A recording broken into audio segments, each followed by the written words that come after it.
Friends, welcome to my YouTube channel the web education.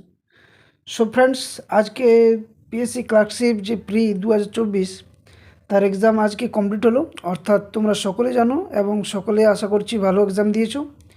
তো PSC ক্লার্কশিপের 4টা shift দুদিন ছিল, 16 তারিখ এবং 17 তারিখ, অর্থাৎ শনিবার এবং রবিবার। এই দুটো দিন 4টা শিফটে পরীক্ষা হয়েছিল এবং অনেকেরই ভালো প্রশ্ন কমন এসছে এবং অনেকেই বলছে ভালো হয়েছে, অনেকে বলছে আবার খারাপও হয়েছে।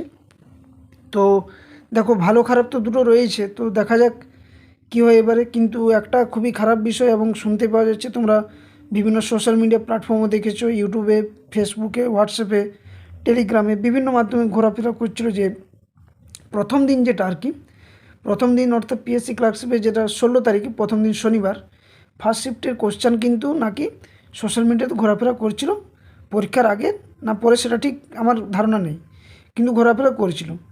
তো যেহেতু পিএসসি ক্লার্কশিপ আগেই কিন্তু তোমাদের অ্যাডমিট কার্ডে বলে দিয়েছিল যে কোনোরকমভাবে কিন্তু প্রশ্নপত্র বাড়ি নিয়ে যাওয়া যাবে না, এ নিয়ে কিন্তু বলেছিল।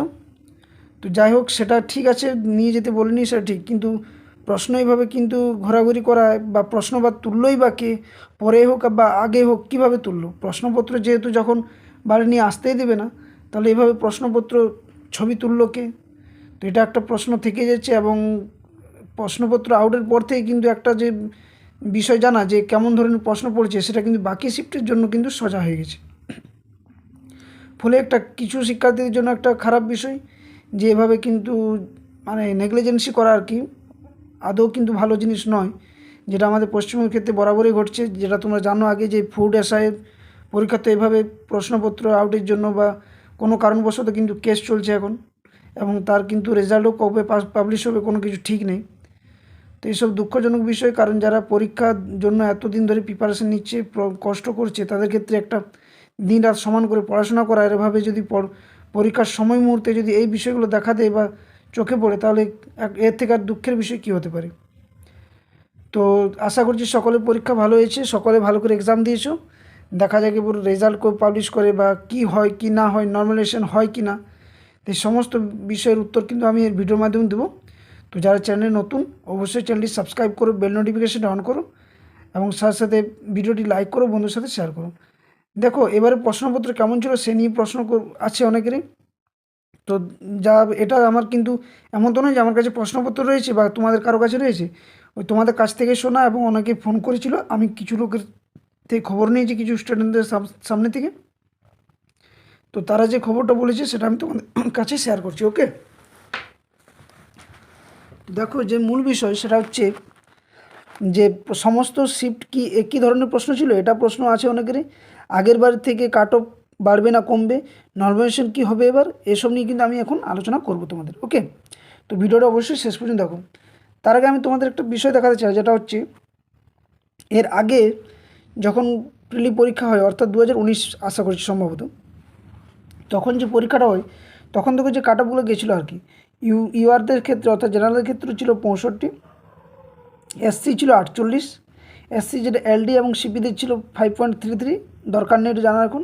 ওবিসি এ হচ্ছে 43, ওবিসি বি হচ্ছে 56, এসটি হচ্ছে 29। আমাদের এই 4টা বিষয় মোট জানা দরকার, অর্থাৎ কি UR, SC, OBC A, OBC B এবং এসটি, 5টি।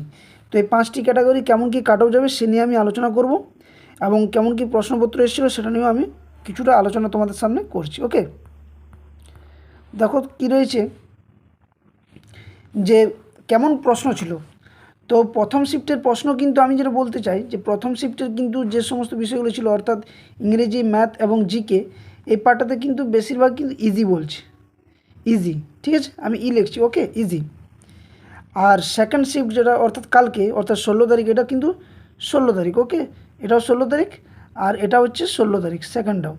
তো 16 তারিখ সেকেন্ড শিফটে বলছে নাকি না জিকে মোটামুটি ঠিক ছিল, ম্যাথ কিন্তু একটু লেন্দি টাইপের আর কি, প্রশ্নপত্র যেমন থাকে আর কি, মানে অপশানগুলো আর কি একটু লেন্দি ছিল, আর ইংরেজি মোটামুটি ঠিক ছিল আর কি। তো এটা আমি মডারেট ধরছি, এটা মডারেট। ওকে, আজকে অর্থাৎ রবিবার 17 তারিখ, এখানে কিন্তু থার্ড শিফট যেটা হয়েছিল, অর্থাৎ মানে আজকের দিনে যে প্রথম পরীক্ষাটা অর্থাৎ থার্ড শিফট, সেখানে কিন্তু প্রশ্নপত্র যথেষ্ট একটু লেভেলের ছিল বলছে আর কি, কারো কারো দেখো, কারো হয়তো ভালো হয়েছে, কারো খারাপ, কোনো বিষয়ে কেউ দক্ষ থাকতেই পারে, সেটা আলাদা ব্যাপার। কিন্তু এখনও মোটামুটি মডারেট ছিল। কিন্তু এখানে বলবো যে ফোর্থ শিফট যেটা আজকে শেষ শিফটটা, সেটাতে কিন্তু মডারেট টু হাই বলবো। অর্থাৎ কিছুগুলো প্রশ্ন এমনভাবে ছিল যে আমি জিজ্ঞেস করলাম কিছুজনকে যে আজকের প্রশ্নপত্রে কিন্তু ম্যাথগুলো একটু ঘুরিয়ে ঘুরিয়ে ছিল, অপশানগুলো একটু ঘুরিয়ে ঘুরিয়ে ছিল, এবং ভাষার পরিমাণটা সেটা একটু লেন্দিভাবে ছিল।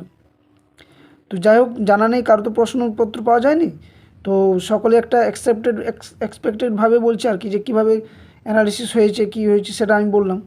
তো এখানে কিন্তু প্রশ্নপত্র যথেষ্ট হাই বা যথেষ্ট মডারেট বা যথেষ্ট ইজি সেটাও বলা চলবে না। তো এই হিসাবে একটা আমি কাট অফ তোমাদের সামনে শেয়ার করব। আর আরেকটা বিষয় যে কাট অফ নিয়ে দেখো, কাট অফ যেটা বলবো সেটা আমি অ্যাকসেপ্টেড কাট অফ বলবো। এখানে কিন্তু কোনো কাট অফ নয় যে অনেক বেশি কাট অফ কি হাই কাট অফ কি আমি আগের থেকে জানি, এটা কিন্তু নয়। যে হিসাবে পরীক্ষার্থী প্রেজেন্ট ছিল, আশা করছি অনেকে প্রেজেন্ট ছিল পিএসসি ক্লার্কশিপের, সেরকম কোনো অসুবিধা হয়নি, সকলেই পরীক্ষা দিয়েছে, অনেকে অ্যাটেন্ড করেছে।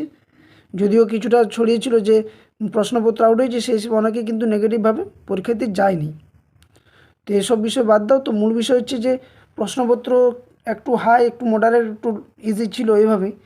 তো নর্মালাইজেশন হওয়া কি দরকার? তো নর্মালাইজেশন বিষয়টা আমি বলছি এরপর একে, ঠিক আছে? তো দেখো যে বিষয়টা, তারপরে যে কাট অফ কত কী যেতে পারে, মূল বিষয়টা কাট অফ কত কী যেতে পারে। তো তোমরা দেখলে যে আগের বারে কাট অফ গেছিলো 65, ঠিক তো? তো আমিও এবারের কাট অফ কিন্তু অনেকে হয়তো বলছে যে আমি 80 করে এসেছি, কেউ বলছে আমি 85 করে এসেছি, সেসব বাদ দাও। মূল বিষয় হচ্ছে দেখো যে কাট অফ আমি বলছি যে 60 ইউআরদের ক্ষেত্রে 60, এখানে প্লাস মাইনাস তোমরা 3 করে রাখতে পারো, 3, 60 প্লাস মাইনাস 3 এর মধ্যে হয়ে যাবে। এবং যাদের বেশি কাট অফ গেছে, বেশি মার্কস উঠছে, অবশ্যই তাদের জন্য ভালো, ওয়েলকাম, কারণ তারা কি মেনের জন্য প্রিপারেশন নিতে পারে ভালো করে, এবং এটা নাম্বারটা কি অ্যাড হবে তোমাদের, ঠিক আছে? ওবিসিবি, ওবিসিবি আগেবার গেছিলো তোমরা জানো 56, এবারও কিন্তু ধরে রাখো 55 থেকে প্লাস মাইনাস 2 করে রাখো, এটা প্লাস মাইনাস 2 করে রাখো, ঠিক আছে? ওবিসি এ কিন্তু গেছিলো তোমরা জানো যে 48, একবার গেছিলো 48। তো যদি 48 যায় সেই হিসাবে এবার বলে দিচ্ছি, যদি 48 যায় তো এবারে মোটামুটি ধরে রাখো এখানে তোমরা 50-এর কাছে, 50 প্লাস মাইনাস 1 কি 2 করে রাখো, 1 কি 2 এটা করে রাখো, ওকে? আর এসসির কাট অফ এখানে ধরে রাখো, তোমাদের এসসির কাট অফ যেটা যেতে পারে, আগেবার কত গেছিলো বলো তো কাট অফ? আগেবার কাট অফ গেছিলো তোমাদের কত? এসসিতে দেখো, এসসিতে আগেবার কাট অফ গেছিলো 48 এবং এসটিতে ছিল 29। তো সেই হিসাবে বলতে পারি এসটিদের ক্ষেত্রে আমি বলে দিচ্ছি, এটা বললাম কত 60 প্লাস মাইনাস 2, এটা কত বললাম, এটা 55 থেকে 56 প্লাস মাইনাস 2 বললাম, এটা কত বললাম না 50 প্লাস মাইনাস 2। আর এসসিদের ক্ষেত্রেও ধরে রাখো তোমরা মোটামুটি 45 প্লাস মাইনাস 2, আর এসটি মোটামুটি 42। এই কাট অফটা তোমরা ধরে রাখো, এটা আমি অ্যাকসেপ্টেড কাট অফ বলছি, এটা আমি অ্যাকসেপ্টেড কাট অফ, কোনো কিন্তু আমার নিজের ধারণা থেকে বলছি এমন নয় যে আমি যেটা বললাম সেটাই চিরন্তন সত্য ইউনিভার্সাল ট্রুথভাবে হবে, সেটা নয়। এই কাট অফটা আমার মধ্যে আসছে যে এটা হতে পারে। এবারে আরেকটা বিষয় যেটা অনেকে বলছি নর্মালাইজেশন, যে নর্মালাইজেশন কী হবে, দেখো নর্মালাইজেশন বিষয়টা কিন্তু আমাদের পশ্চিমবঙ্গে এখনও পর্যন্ত হয়নি। এবং যেহেতু 4টা শিফটে যদি মিসলেনিয়াসের মতো একটা শিফটে পরীক্ষা হতো তাহলে না ঠিক ছিল, কিন্তু যেহেতু 4টা শিফটে পরীক্ষা হয়েছে এবং যেহেতু প্রথম যে শিফট আর কি, কালকের প্রথম শিফটে যে প্রশ্নপত্র অনেকে বলছে আউট হয়েছে, সেই হিসাবে কিন্তু একটা প্রিপারেশান একটা যে থাকা দরকার তার পরের দিনে, অর্থাৎ আজকের জন্য তারা কিন্তু একটা সেই হিসাবে কোশ্চান ধরন দেখে একটু বা প্রশ্নপত্রের ধরন দেখে তারা প্রিপারেশান কিছু হলেও করেছে আর কি, বা কিছু হয়তো একটা করেছে যে 24 ঘন্টা হয়তো সময় পেয়েছে, কিছু একটা পড়লো আর কি, এক বিষয়। দ্বিতীয় যেটা বিষয় হচ্ছে সেটা 4টা শিফটে দেখো, সমস্ত শিফটে কিন্তু একই রকম প্রশ্নপত্র করেনি, যেটা পিএসসি ক্লার্কশিপ বলেছিল সেটা করতে পারেনি।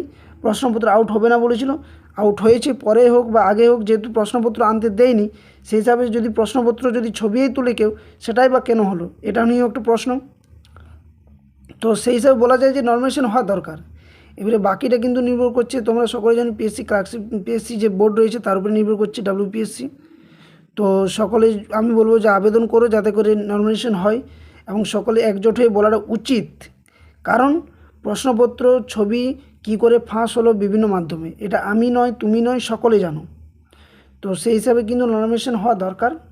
এবার দেখা যাক কতটা কী করে, এবং তোমরাও কতটা কী করছো, আমি তো সাথে আছি তোমাদের সকলের। তো কাট অফ বিষয় এটা হলো।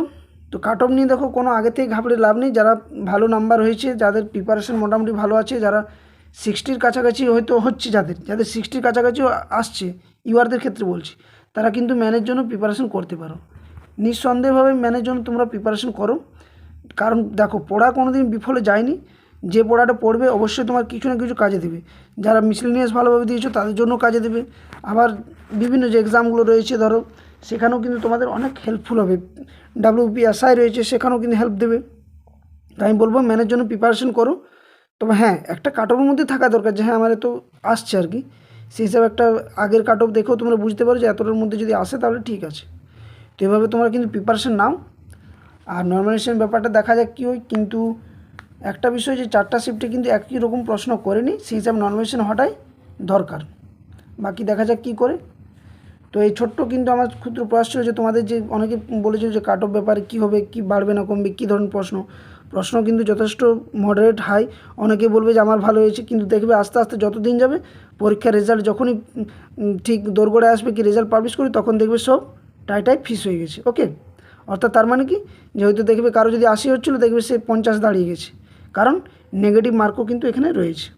ওকে, তো এই হিসাবে ভালো করে প্রিপারেশান নাও সকলে।